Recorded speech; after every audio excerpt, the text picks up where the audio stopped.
And so what happens is we're tasked with people coming to us, asking us for services. I call this fabricated chaos. New York City reels as migrant buses flood in. Buses carrying migrants may have found a loophole. Defying Mayor Adams' recent executive order. Our buses with people needing our help to arrive without warning at any hour of day and night. The clash between policy and reality intensifies as buses arrive, challenging the city's regulations. Mayor Adams' directive faces immediate test as buses disregard protocol, igniting tensions between administrative mandates and urgent humanitarian needs. This has only been exacerbated by Governor Abbott's cruel, inhumane politics. As dusk settled over the city, an unexpected surge of 6 buses defied Mayor Adams' executive order, arriving at the Port Authority bus terminal. Despite the mandated restrictions on arrival hours and prior notification, these buses carried hundreds seeking asylum, challenging the newly imposed regulations. City officials, caught off guard, refrained from immediate law enforcement action, heightening the standoff between the directive and on-the-ground realities. This breach follows earlier unannounced arrivals, signaling a growing conflict between governance and the urgent demands of the migrant influx. As tensions simmer, Mayor Adams' office vows future monitoring and potential penalties for non-compliant bus companies, highlighting the struggle to balance regulatory measures with the compelling needs of those seeking sanctuary. Despite Mayor Adams' stringent executive order dictating specific arrival hours and notification requirements, the order requires bus companies give a 32-hour notice before coming, drop off migrants at designated locations and times, or face impounding and fines. The recent influx of buses carrying asylum seekers blatantly violated these directives. Friday's breach saw buses arriving at 2 a.m. and 4 a.m., well outside the prescribed window of 8:30 a.m. to noon on weekdays, a clear defiance of the established parameters. While the order stipulates severe penalties, including fines, lawsuits, and possible impoundment for non-compliance, the early morning arrivals on Friday are unlikely to face immediate consequences due to a 32-hour grace period. Port Authority officers refrained from law enforcement action, marking a departure from the order's enforcement, amplifying concerns over adherence and accountability. This breach follows a surge in arrivals, with 14 buses breaking records in a single day the previous week. The city has seen over 7,200 migrants arriving in the past fortnight, a significant influx that, according to City Hall, includes many individuals sent by Texas Governor Greg Abbott. These escalating numbers underscore the intensifying challenge faced by the city amidst the burgeoning migrant crisis. In the wake of an unprecedented surge in migrant arrivals exceeding 7,200 individuals in just a fortnight, Mayor Eric Adams, alongside the mayors of Chicago and Denver on CNN, reiterated the critical role of the executive order. Adams underscored the necessity of the directive, emphasizing its pivotal role in preventing resource strain and preserving city order amid the escalating influx. With that executive order, we're saying that between a certain period of time, you are allowed to drop off migrants in the city, but you're going to do it at the location that we specify so we don't overtax our resources, our manpower, and create a disorderly environment, Adams said. What that means for us in New York City is another surge in migrants arriving at our doors. Just a few weeks ago, Governor Abbott promised to send an additional 25,000 migrants. This commitment follows a recent influx of buses flouting established protocols, arriving outside stipulated hours and without prior notice. Adams joined the mayors of Chicago and Denver on CNN on Friday morning for the second time this week. The mayor's office said the executive action was needed after 4 buses arrived without notice overnight Wednesday. And last week, Adams said 14 buses arrived in the middle of the night. It's about to calibrate and turning disorder into order. Despite a 32-hour grace period shielding early morning arrivals from immediate penalties, the mayor's office maintains a steadfast commitment to enforcement. Lisa Zornberg, chief counsel at City Hall, reaffirmed this resolve, cautioning those who knowingly violate the executive order do so at their own peril. Violations could lead to serious consequences, including Class B misdemeanors, substantial fines, legal actions, and potential bus impoundments. And a new executive order could go as far as impounding those buses, so targeting those buses that are coming into the city carrying the migrants. Beyond enforcement concerns, apprehensions persist regarding uncoordinated drop-offs and potential risks to migrants. Stephanie Rudolph, representing the Legal Aid Society, stressed the need for improved coordination to safeguard migrant safety. The Legal Aid Society said they agree that better coordination is needed, but are worried that this could lead to some migrants being dropped off in random areas. We don't want any other extreme issues that could occur, such as bus drivers dropping people in unsafe places. Big problem. Now, this newly filed lawsuit, the city is seeking hundreds of millions of dollars from at least 17 bus companies. We want to go now to... said Stephanie Rudolph, an attorney with Legal Aid. But overall, we understand wanting the city to have a little bit more communication around arrivals. Amidst the escalating arrivals, the city grapples with the intricate balance between enforcing regulations and addressing humanitarian concerns, navigating a complex landscape shaped by the surge in migrant arrivals. Mayor Eric Adams's swift action to regulate the influx of migrants to New York City faced immediate challenges within a day, highlighting logistical complexities. Amidst the mayor's directive mandating morning-only arrivals for buses ferrying migrants, a significant obstacle arose as a chartered bus from Texas. We're seeing that FEMA is using dollars on the southern border to allow people to bus people to New York City. Laden with individuals seeking asylum, arrived in Midtown Manhattan around 10 p.m.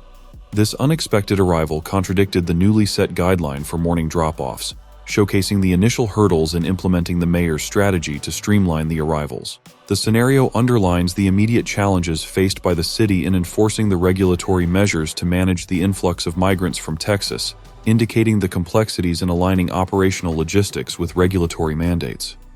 Approximately a day after Mayor Eric Adams enacted a crucial emergency executive order aimed at restricting the influx of buses ferrying migrants to New York City to morning hours, a notable incident unfolded. More than 24 individuals, including mothers clutching infants and toddlers, disembarked from one such bus, navigating through a dimly lit passageway outside the terminal. Hastily retrieving their luggage from the bus's cargo hold, volunteers swiftly directed them to another awaiting bus bound for the city's migrant intake center at the nearby Roosevelt Hotel. This succinct 13-minute process vividly exemplifies the challenges confronted by New York officials in managing a crisis that has notably strained the city's homeless shelter system. Mayor Adams, responding to the prior inundation of 14 busloads of migrants from Texas in a single day, underscored that the order was an attempt to bring much-needed structure to a previously deemed unmanageable process. Mayor Adams, in an interview, called the influx of migrants to big cities around the country a national crisis. To be clear, this is not stopping people from coming, but about ensuring the safety of migrants. This is really an issue that you're seeing play out on the streets of our cities. New York City, bound by a court mandate to offer shelter to those seeking asylum, has accommodated a staggering 161,500 individuals since the spring of 2022. Presently, the city oversees the care of 68,000 asylum seekers, notably from December 18 to December 24th. An influx of approximately 3,400 individuals, nearly 500 daily, made their way through the intake system. Mayor Adams and city officials anticipated a surge in arrivals following heightened activity at the southern border. Under the recent order, which commenced early Friday, buses transporting migrants must provide the city with a 32-hour notice before their arrival. The mandate necessitates a comprehensive manifest detailing passengers' recent arrival history, potential emergency shelter requirements, and family compositions. Throughout the past year and a half, Texas and its border cities, like El Paso, have chartered buses, offering migrants free transport to New York. This initiative aimed to alleviate pressure during surges in border crossings. Governor Greg Abbott of Texas declared sending 25,000 migrants to New York City. Biden's deliberate inaction has left Texas to fend for itself, intending to spotlight the challenges faced by southern border states.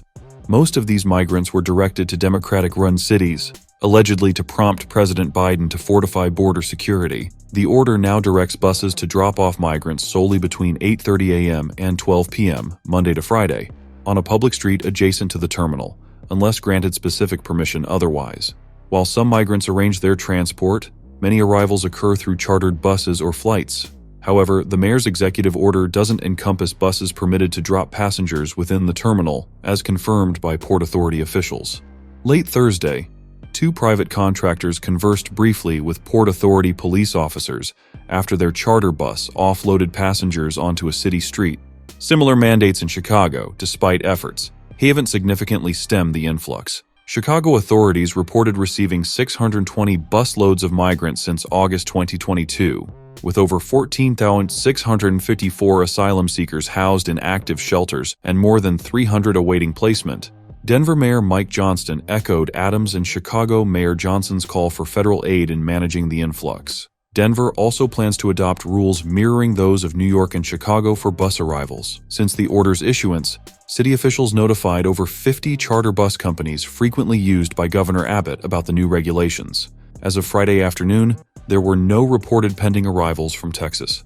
Monitoring efforts increased in the designated drop-off area, with officers informing bus drivers of the executive order without expecting summonses on Friday. Power Malu, of Artist Athletes, activists facilitating migrant connections with city services, foresees buses resorting to secretive drop-offs due to the executive order's implications. Despite challenges faced by Chicago with similar rules, some progress has been noted in permit applications detailing arrival times and passenger manifests. However, the consistent influx of migrants seeking aid continues unabated in both New York and Chicago, indicating ongoing challenges in managing this complex humanitarian situation.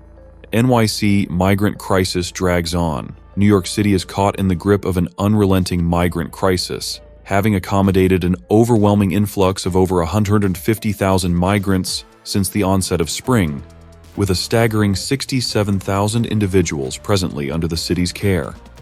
The harrowing scenario echoes across the nation, resonating notably in urban centers like Chicago. Ann Williams Esom, the Deputy Mayor for Health and Human Services, underscores the monumental challenge of achieving stabilization amidst this ever-expanding migrant surge. The city grapples with a labyrinthine task, identifying the origins of these migrants and delivering comprehensive assistance to this vast population. Despite earnest efforts, officials have successfully processed a commendable 21,000 asylum applications. However, the persistence of this crisis casts a foreboding shadow over New York City's shelters, with the specter of overcrowding becoming an imminent reality.